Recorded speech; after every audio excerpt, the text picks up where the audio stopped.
Nchini Uganda, mchungaji mmoja amejikuta matatani baada ya video kusambaa mitandaoni ikimuonesha akiwapa baraka waumini kanisani kwa njia ya kuwatandika viboko. Mchungaji huyo alinaswa kwenye kamera akiwapiga viboko waumini kanisani, wake kwa waume, wadogo kwa wakubwa, huku akidai kuwa ni moja kati ya njia za kuwamiminia baraka na upako utokao kwa Mungu. Katika video hiyo, mchungaji huyo aliyetambulika kwa jina la Nabii Kevin Kintu anaonekana akiwaombea wafuasi wake alipowaomba waje kupokea fimbo hiyo, ikiwa ni sehemu ya maombi hayo.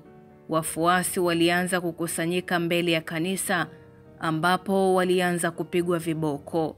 Video hiyo haikuwafurahisha wengi, kwani wanakashifu kitendo hicho, hasa pale ambapo Nabii Kintu alikuwa habagui mtu hata mmoja, mpaka wazee wa umri uliopitiliza ambao walilazimika kukubali baraka za nabii. Wengine wanasema adhabu ya kuchapwa viboko iliama mashuleni na sasa imeota mizizi makanisani, ambapo waumini wote wanakipata cha mtema kuni wakiamini ni baraka